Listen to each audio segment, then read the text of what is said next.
میں ان کی انڈیا کی بطور ایک قوم بات کر رہا ہوں. خوب مقابلہ کیا انہوں نے بڑے چیلنجز کا, اور میں ان کو بطور ایک قوم اس پہ مبارکباد بھی دیتا ہوں.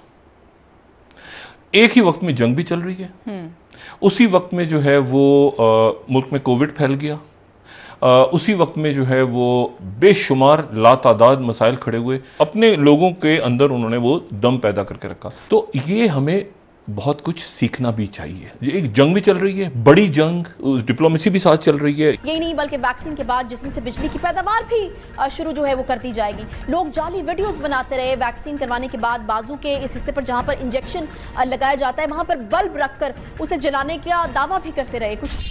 ہیلو فرینڈز, جے ہند. ہندوستان اسپیشل میں آپ کا سواگت ہے دوستو.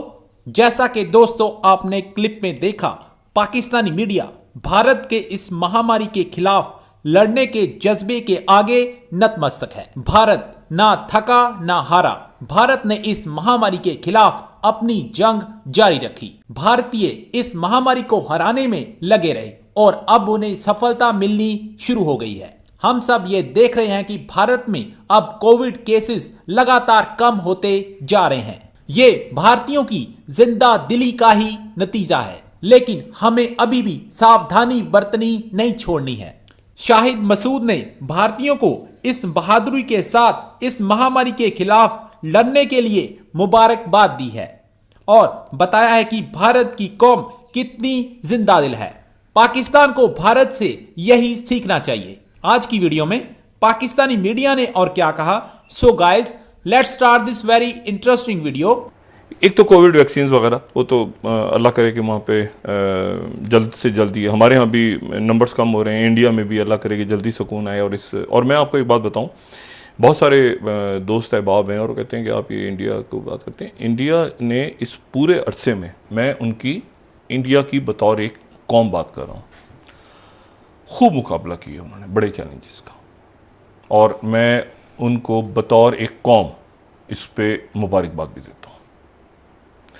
ایک ہی وقت میں جنگ بھی چل رہی ہے, اسی وقت میں جو ہے وہ ملک میں کووڈ پھیل گیا, اسی وقت میں جو ہے وہ بے شمار لاتعداد مسائل کھڑے ہوئے. لیکن ان کے یہ جو بہت سارے لوگ آپ کو لگتے ہیں نا کہ ان کے وار مانگرز کے ہیں یا سخت بات کر رہے ہوتے ہیں پاکستان کے بارے میں, میرا تاثر یہ ہے کہ وہ اپنا اس لیے کہ مورل ڈاؤن نہ ہو, ایسے حالات میں جو مورل ڈاؤن نہ ہو. تو یہ ہے وہ جو بھی ہو رہا ہے, انہوں نے اپنے لوگوں کے اندر انہوں نے وہ دم پیدا کر کے رکھا, بجائے اس کے کہ سارے لوگ ٹھوس ہو کے پڑے ہو جاتے. اور ان کی سول سوسائٹی نکلی, ان کے لوگ نکلے, ایک دوسرے کی مدد کی. تو یہ ہمیں بہت کچھ سیکھنا بھی چاہیے. ایک جنگ بھی چل رہی ہے, بڑی جنگ, ڈپلومیسی بھی ساتھ چل رہی ہے, یہ بھی چل رہا ہے, وہ بھی چل رہا ہے. قوم بطور قوم ان کے جب دیکھتا ہوں ان کے لوگ نکل رہے ہیں, ان کے این جی اوز نکل رہی ہیں, ان کے ڈپلومیسی کیسے ہو رہی ہے, کس طرح کرنا ہے انہوں نے, یہ پوز میں بیچ میں آپ وہ بہت جو ہے نا وہ اس بحران, ایسے بحران نہیں پھر قوموں کو آگے بتاتی ہے نا کہ قومیں آگے نکل رہی ہیں پیچھے نکل رہی ہیں. تو قوم بطور قوم انہوں نے ان سارے بحرانوں کو اچھا فیس کیا. اب ہوتا کیا ہے کہ وہ جتنے زیادہ اب نوٹ, مطلب پاکستان میں نوٹ چھاپنے شروع کر دیے. نوٹ جتنے زیادہ چھاپیں گے اتنی ان نوٹوں کی حیثیت کم ہوتی جائے گی. مطلب زمبابوے میں 2000 کی دہائی میں ایک ایسا وقت آ گیا کہ لوگ بوریوں میں زمبابوے کے لوگ ڈالر لے کے جاتے تھے, اور ڈالر لے جا کے وہ وہاں پر خریدنے کی کوشش کرتے تھے کہ ہمیں راشن مل جائے یا کچھ چیز میں. زمبابوے کا ڈالر جو تھا اس کے وہ ڈالر $1 ٹریلین تک ان کی ڈی ویلیویشن جو ہے وہ $1 ٹریلین تک چلی گئی تھی. یعنی $1 ٹریلین جو ہے وہ برابر ہے, زمبابوے کا $1 ٹریلین جو ہے وہ 40 سینٹ کے برابر ہے امریکن. $1 ٹریلین, زمبابوے کا $1 ٹریلین 40 امریکن سینٹس کے برابر ہے. اتنا آپ سوچیں, 1 ٹریلین نہیں, آپ ذرا سوچیں نا اس کے نوٹ کس حساب سے. اب ہوتا کیا ہے کہ وہ جب نوٹ آپ زیادہ چھاپنا شروع کر دیتے ہیں تو اس کے نتیجے میں آپ کی جو اس کی حیثیت ختم ہونا شروع ہو جاتی ہے, نوٹوں کی حیثیت ختم ہونا شروع ہو جاتی ہے. تو وہ چیز آتی ہے جو کہتے ہیں مہنگائی. کرونا وائرس سے बचाव के लिए बनाई जाने वाली वैक्सीन हमारे मुदाफ़ती निज़ाम को मजबूत करती है, वायरस को रोकने के लिए एंटीबॉडीज तश्कील देती है। वैक्सीनेशन के बाद जिस्म इस वायरस से लड़ने के लिए बिल्कुल तैयार हो जाता है। और सबसे अहम बात यह है कि ये वैक्सीन बिल्कुल महफूज है।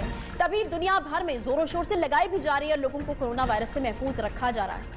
कोरोना वायरस से बचाव के लिए बनाई जाने वाली वैक्सीन से मुताल्लिक गुमराह कुन जो प्रोपेगेंडा है इस वक्त वो चल रहा है और बड़ा ही फॉल्स थेरीज जो है वो बनाई जा रही है। जब से ये वैक्सीनेशन मार्केट में अभी आई भी नहीं थी, अवाइल से ही सोशल मीडिया पर बताया जाने लगा कि शायद वैक्सीन न्यू वर्ल्ड ऑर्डर लाने की कोई साजिश है। अफवाहें फैलाई जाती रही कि इस वैक्सीन के जरिए से हमारे जिस्म में कुछ चिप एंटर कर दी जाएगी जो हमें ट्रैक करने के हवाले से दुश्मन की मदद देगी। पता नहीं, ये शायद हो सकता है कि फिल्मों से ये हमने जो है ये ख्याल उठाया हो। ये भी कहा जाता रहा कि इस चिप के जरिए से इंसान को कंट्रोल किया जा सकेगा। यही नहीं बल्कि वैक्सीन के बाद जिस्म से बिजली की पैदावार भी शुरू जो है वो कर दी जाएगी। लोग जाली वीडियोस बनाते रहे। वैक्सीन करवाने के बाद बाजू के इस हिस्से पर जहां पर इंजेक्शन लगाया जाता है वहां पर बल्ब रखकर उसे जलाने का दावा भी करते रहे। कुछ लोग बाजू से मकनातीस को चिपकाने का जो तजर्बा है वो भी फिल्माते रहे और दावा करते रहे कि शायद इनके जिस्म में मैग्नेट दाखिल कर दिया गया है। बाज लोग खबरें ये फैलाते रहे कि कोरोना वैक्सीन जिनसी मसाइल को जन्म देती है। खुदा न खास्ता वैक्सीन लगवाने वाले अफराद बांझपन का शिकार हो सकते हैं। मगर इस सबसे बढ़कर गुज़श्ता चंद दिनों से एक और खबर सोशल मीडिया की ज़ीनत बनी हुई है जी। दुनिया भर में इस हवाले से अफवाहें फैलाई जा रही हैं। पाकिस्तान में भी ये अफवाह धड़ाधड़ सोशल मीडिया की ज़ीनत बनती रही। गुज़श्ता कई रोज से सोशल मीडिया पर एक खबर का तराशा वायरल हो रहा है जो फ्रांसीसी नोबेल इनाम याफ्ता साइंसदान से मंसूब किया गया है। खबर में यह दावा किया जा रहा है कि कोरोना वैक्सीन लगवाने वाले अफराद 2 साल के अंदर मर जाएंगे। इस हवाले से वफाकी वजारत सेहत ने वजाहत भी जारी की और इस खबर को मन घड़त करार दिया। वजारत सेहत के मुताबिक नोबेल इनाम याफ्ता साइंसदान ने अपने इंटरव्यू में कोई ऐसी बात कही ही नहीं कि वैक्सीन लगवाने वाले 2 साल में मर जाएंगे। अफवाह फैलाने की गर्ज से खबर के जाली तराशे तैयार किए गए जिससे लोगों में खौफ पैदा हुआ। मगर सवाल यह है कि आखिर ऐसा प्रोपेगेंडा किया क्यों जा रहा है?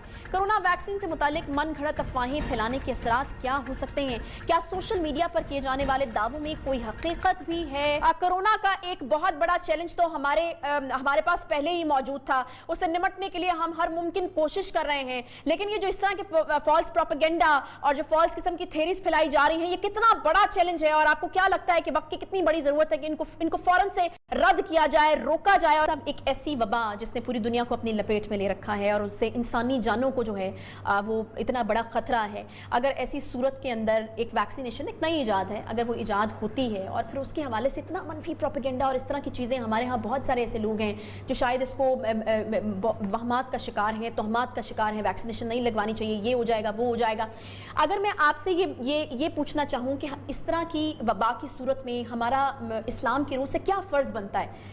मतलब अगर हम वैक्सीनेशन से पीछे हट जाएंगे तो फिर तो हम जरिया बनेंगे इस वबा को मजीद फैलाने का। हाँ, इस्लाम ने दवा के हवाले से कुछ उसूल आपके सामने रखे। उन उसूल में से एक अहम तरीन उसूल ये है कि दवा के अंदर कोई नापाक चीज़ या कोई हराम चीज़, क्योंकि ज़रूरी नहीं है कि नापाक चीज़ हराम हो, कोई नापाक चीज़ मिली हुई ना हो या कोई हराम चीज़ मिली हुई ना हो, लेकिन इसके अंदर भी बड़ी तफसीलात मौजूद हैं। हाँ, हम कमज़ोर हैं, हम अभी तक उस हलाल दवाई तक नहीं पहुंचे और अल्टरनेट मौजूद नहीं, ये आपको एक दीनदार डॉक्टर बता देता है तो इस्लाम तो उसकी भी इजाज़त देता है।